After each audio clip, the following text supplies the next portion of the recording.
Listen carefully, because what you think is distance may not be distance at all.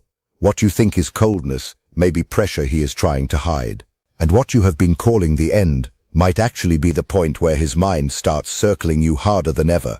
I know that sounds strange, maybe even backwards, but stay with me, because this is where most people read the whole situation wrong. You see a slower reply and think his feelings are gone. You notice silence and assume he has moved on. You feel less effort and tell yourself the answer must be obvious. But sometimes the outside story and the inside story are not the same. Sometimes a man pulls back, not because he feels nothing, but because he feels too much and does not know how to carry it without losing control. And if you miss that, you may walk away right when his thoughts start getting louder. In a minute, I am going to show you the signs that reveal when someone is trying to hide his fixation instead of showing it. One of them is so easy to miss that almost everyone ignores it. And once you see it, you will never look at mixed signals the same way again. So do not skip this part. What comes next will connect pieces you did not even realize were connected. The biggest mistake people make is simple. They think interest always looks warm, direct, and obvious. They think if a man likes you, he will move closer, speak clearly, act boldly, and remove confusion fast. Sometimes that happens, but not always. Sometimes real attraction creates fear before it creates action. It makes him feel exposed. It makes him aware of how much power the connection has. It makes him wonder what happens if he loses balance, gets rejected, or cares more than he planned to. And when that fear gets mixed with desire, something odd happens. He may step back to feel in control again. He may act normal when he is anything but normal inside. He may become quieter, slower, more careful, more measured. And because the behavior looks calm on the surface, you assume the feeling underneath is weak. But that is often the wrong reading. The truth is, some men hide intensity behind restraint. Some hide interest behind composure. Some disappear for a moment, not because the connection meant nothing, but because it meant enough to shake them. That is why you cannot judge this only by volume. You have to judge it by pattern. Watch what repeats. Watch what leaks out despite his effort to contain it. Watch what his body, timing, and choices reveal when his words stay safe. This is where the real story starts. And if this already reminds you of one person, keep going, because the next part will hit even harder. The first sign is quiet watching. Not obvious staring, not loud attention, quiet watching. He notices you when he thinks you are not aware. He tracks your mood, your tone, your energy, the way you laugh with other people, the way you change when you are comfortable, the way your face shifts when someone else has your attention. You may catch him looking and then looking away too fast. That quick break matters. It often means he became aware of his own focus and pulled himself back before it showed too clearly. A man who feels nothing does not study details. He does not monitor the room when you are in it. He does not notice who is talking to you, how long they are talking, or what version of you appears around different people. In online spaces, this becomes even easier to miss. He sees your stories fast, but says nothing. He notices changes without commenting. He stays present around your life without placing himself too directly inside it. That silence can fool you. You may read it as distance, but sometimes it is restraint. Sometimes engaging openly would reveal how much attention is already there, and that feels risky to him. So he watches from the edge. Not gone, not fully in, just close enough to keep the thread alive. And if you think that is meaningless, ask yourself this: why would someone keep returning to what does not matter? People do not repeatedly focus on what leaves no mark. They return to what stays in the mind. The second sign is memory. Small memory, specific memory, the kind that makes you pause because you do not even remember making that detail important. You mentioned a rough week once, a food you hate, a song you love, a place you said you always wanted to visit, a strange family story, a small stress, a small dream. Then later, out of nowhere, he brings it up naturally, like it never left him. That is not random. Most people forget casual information unless it carries emotional weight. The mind stores what feels relevant, and relevance is often shaped by feeling long before logic catches up. So if he remembers details you barely highlighted, it may mean your conversation stayed with him after they ended. He replayed them, he turned them over, he kept parts of you in his head when you were not even there to remind him. That kind of remembering is deeper than politeness. It shows inner presence, and often he may not even understand why he remembers. He just does. That is what makes it powerful. Attraction often starts below the level of full awareness, before he says anything direct, before he understands the full size of what he feels. His mind has already started assigning importance to you. Watch for that. The remembered sentence, the small check-in, the detail pulled from nowhere. Those are not always sweet accidents. Sometimes they are evidence that you have been in his thoughts far longer than he wants to admit. The third sign is that other people start noticing before you do. His friends, his co-workers, people in his circle, they often catch what he thinks he is hiding. Their reactions change around you. They look at him, then at you. They smile like they know part of a story you have not heard yet. They drop your name too easily. They speak as if you are already familiar, even when you have barely been around them. That matters. People notice repeated interest. They notice the woman who keeps coming up in conversation. They notice who shifts his energy. They notice whose name changes the room. Men do not always sit down and confess everything to their friends in some dramatic way. Often it is lighter than that. A joke, a hint, a casual mention that happens too many times to be casual anymore. If people around him seem to recognize your importance before anything has been clearly defined, pay attention. You are likely occupying more space in his private world than you realize. And here is where it gets even more interesting. Sometimes he is not the one who slips first. His circle does. They reveal the pattern before he can keep controlling it. So when his environment starts reacting to you as if you matter, do not dismiss it.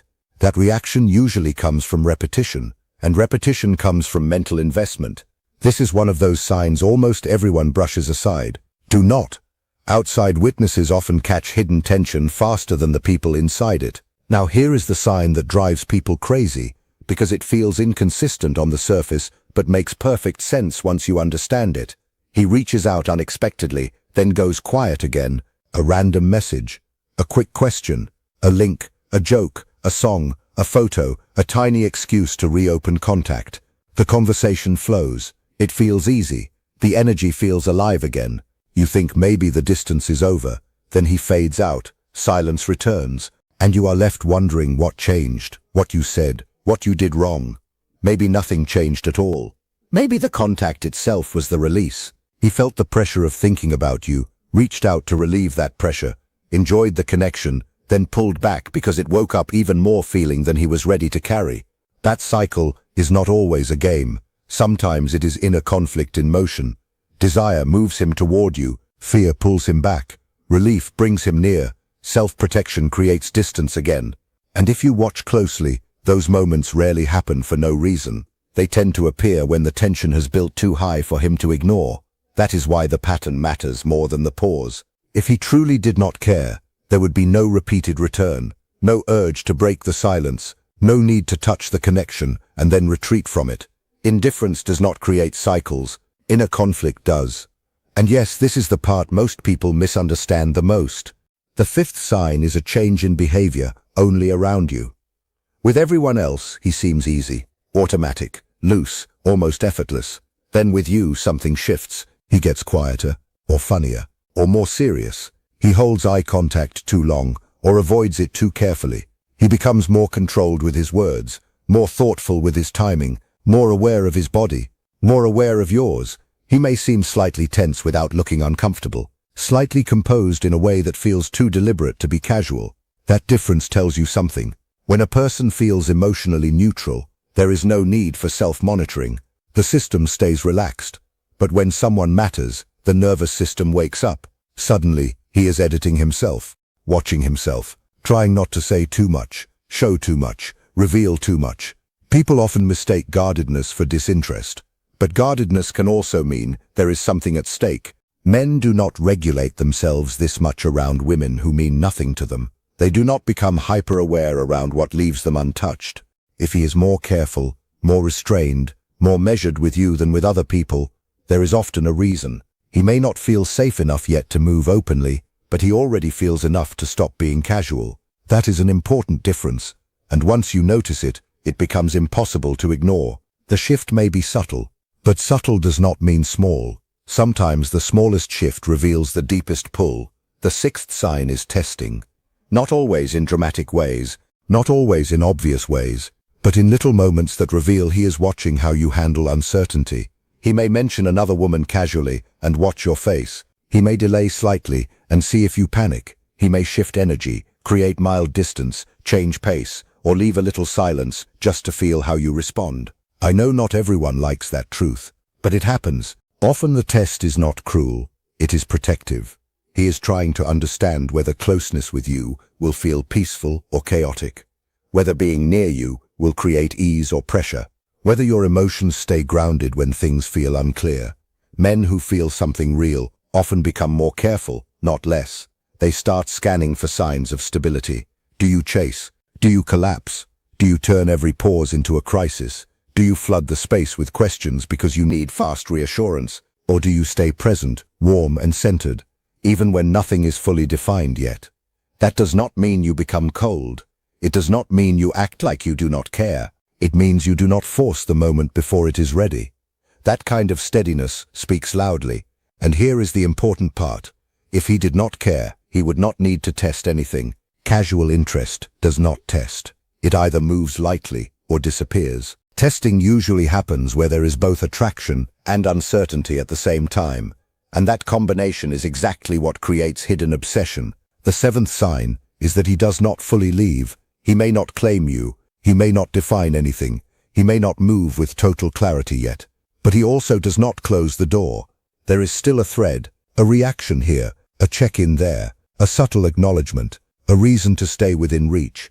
This is the hardest pattern to read because it can look like hesitation, and sometimes it is. But sometimes it is something else too. Sometimes he is keeping the connection alive, because losing it would feel like a real loss, while stepping in fully still feels emotionally risky. So he stays near the edge, not fully present, not fully gone. This is where many people start pushing. They want answers, labels, definition, relief, and the urge is understandable. But pressure in this phase often changes the feeling of the connection. It moves it from attraction into management, from desire into demand. And once that happens, the energy gets heavier. What often pulls him closer is not more pressure. It is emotional steadiness, warmth without chasing, presence without constant prompting, openness without trying to control the outcome. That kind of energy does something powerful. It gives him space to feel what he feels without turning the whole thing into a performance. Stay with this, because what happens next is where most connections either deepen or quietly break. And the break often has less to do with a lack of feeling than people think. A man does not always move from attraction to action the moment he feels something. Often he moves when his resistance gets weaker than his desire. That process is quiet. While you are trying to understand the silence, he may be having a full argument inside himself. What if I care more than I planned to? What if this changes my life? What if I lose control? What if I open up and regret it? That inner debate matters more than most people realize, and this is where many good connections get interrupted too early. Not because the feeling was fake, but because the pressure arrived before the decision had formed. Silence is not always rejection. Sometimes it is processing. Sometimes he is sitting with the weight of what this could become. When that inner process gets interrupted by demands, the nervous system often shifts into defense. Even the right words at the wrong time can feel invasive when someone has not finished sorting himself out. That is why timing matters so much. The emotional environment matters too. If the space feels calm, open, and non-demanding, he is more likely to keep leaning in. If the space feels loaded, urgent, tense, and full of expectation, he may detach just to feel stable again. This is not about playing games. It is about understanding human pressure. People move toward what feels emotionally safe. They back away from what feels like emotional labor before commitment has even been chosen. So what actually helps the process move forward? Not disappearing, not acting cold, not trying to punish silence. Something much simpler, stillness. You keep living your life. You stay warm in your interactions. You do not shrink, but you also do not lean forward, trying to force certainty. And that creates contrast. The space you stop filling starts to echo in his mind. He notices your absence more clearly when it is not covered by your effort. He feels the missing pull. He sees who has been carrying the energy. And if his feelings are real, that awareness grows louder. This is why obsession is often built on contrast, not constant availability. The more he has to sit with the fact that you are not chasing, not pleading, not trying to drag him toward a conclusion, the more he is left alone with one thing only, his own desire. That is when behavior can begin to shift, not with giant confessions at first, usually smaller, clearer, more consistent, more intentional contact, fewer random disappearances, more direct effort, more follow-through. Distance starts to feel less safe to him and more like loss. And loss is what pushes many men into action. But listen carefully. If he never moves forward even when the space is calm, your pressure would never have created real commitment anyway. It would only have created delay, confusion, or compliance. Real choice has to come from inside. Otherwise it never holds its shape. This is also where emotional overload quietly destroys what attraction was trying to build. Most people think attraction fades because interest fades. Sometimes that happens, but often attraction gets damaged because the connection starts to feel heavy. Too many check-ins, too many shifts in tone, too much hidden expectation, too much emotional monitoring, too much trying to decode every pause, every delay, every sentence. All of that creates pressure, even when no one says the pressure out loud. Anxiety has an energy. It leaks. It changes the atmosphere. And once closeness begins to feel like responsibility for someone else's internal state, many men pull back fast, not because they stopped liking her, but because their body connected the closeness to a loss of peace. This part matters. Attraction does not survive well inside constant emotional demand. Stillness is different. Stillness does not mean indifference. It means you are not turning every uncertain moment into a negotiation. You are not making him manage your fear while he is still trying to understand his own feelings. And when that stillness is real, not performative, it becomes magnetic. It creates a clean emotional space. No emotional debt, no hidden trap, no pressure wrapped in sweet words. Just grounded presence. That is rare, and rare things get remembered. So if you have been wondering why some women stay in a man's mind for years, this is one reason. They felt calm to be near. They felt like peace without possession. Now there is another truth you need to hear. Not every man who circles is moving toward commitment. Some are only enjoying the feeling of you without choosing the weight of you. From the outside, that can look similar for a while. Both may reach out. Both may seem affected. Both may show warmth in flashes, but internally they are completely different. One is resolving. The other is postponing. One gets simpler over time. The other stays complicated. One becomes steadier, even if slowly. The other keeps restarting the same pattern again and again. This is why direction matters more than intensity. A man who is truly moving forward narrows his focus. His behavior lines up. He stops creating repeated emotional highs followed by disappearances. His presence becomes more stable. A man who is only circling keeps the connection emotionally active without letting it become secure. He enjoys access without responsibility. He likes the stimulation, the closeness, the attention, maybe even the fantasy, but he avoids the cost of clear choice. That is the difference. And the only reliable way to see it is observation without interference. Stop filling the silence. Stop rescuing the connection every time it dips. Stay kind, stay warm, but do not keep carrying what should be mutual. The man who is truly moving toward you will feel that shift and step closer. The man who is only circling will stall, vanish, or return later with the exact same pattern. And that tells you everything you need to know. Sometimes when a circling man feels your energy pull back into itself, he gives one more emotional surge. He seems sweeter, more attentive, more expressive, more present for a short window. And this is where many people get pulled back in, because the moment feels like proof. But not every emotional spike means a real decision has been made. Sometimes that spike is just him regulating his own discomfort, because he senses access slipping. Once the discomfort passes, the old cycle returns. That is why consistency over time matters more than intensity in one moment. Real movement builds. It does not spike and crash over and over. And your role here is not to decode endlessly. Your role is to stay true to yourself. Not bitter, not dramatic, just clear. You do not punish indecision. You do not reward confusion.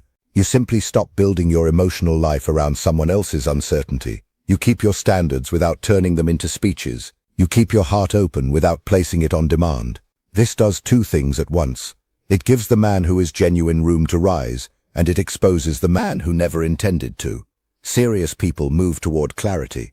Unclear people fade when clarity becomes unavoidable. That is not cruelty, that is truth. And once you accept that, something in you becomes much calmer. You stop chasing potential. You start responding to action. That shift alone changes everything. If a man is truly moving toward commitment, the signs become quieter but stronger. He listens more closely. He follows up. He remembers what you said and returns to it naturally. He begins showing up in small, steady ways. Not for performance, not for attention, just because his energy is leaning toward you now, instead of away from you. He becomes more protective of the connection.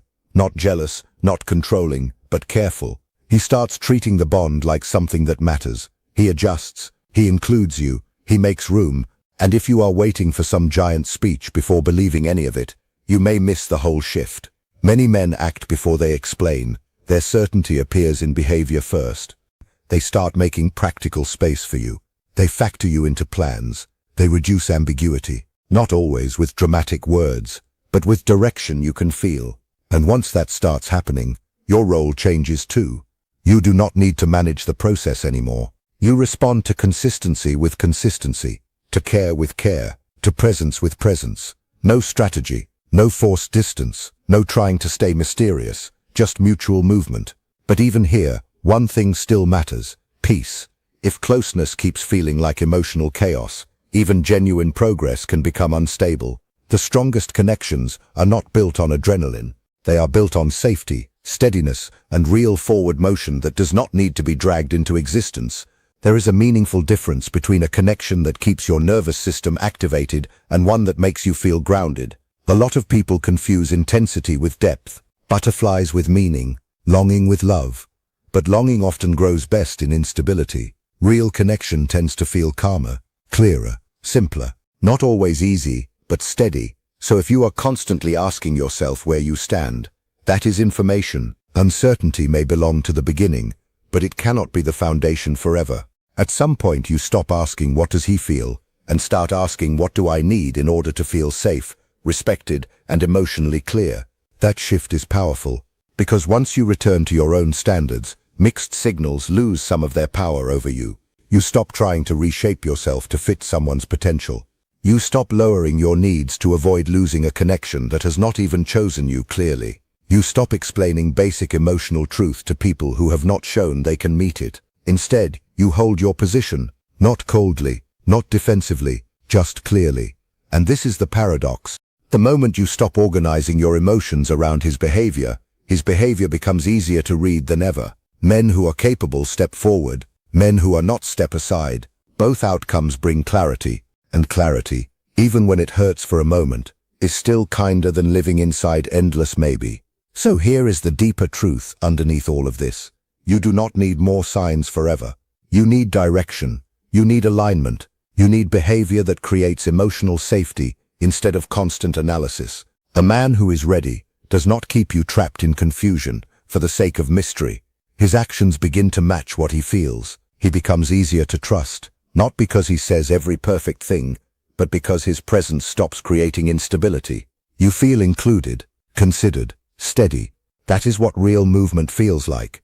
And if that never comes, then the answer is not to chase harder. It is to stop abandoning yourself in the name of hope. The right connection does not ask you to become smaller, more anxious, more available to chaos, more willing to live in emotional half-light. It meets you with calm, with clarity, with fullness. So if you have been stuck replaying every message, every pause, every glance, let this be the reset. Observe, breathe, stop carrying both sides of the dynamic. Let direction tell the truth. If he is truly affected and truly capable, that truth will become clearer over time, not more confusing. And if he is not, that truth frees you too. Because the goal was never to force someone to choose you. The goal was to stand still enough in your own worth that the right choice reveals itself. And when that finally happens, you become unforgettable, not because you chased harder, but because you stayed whole.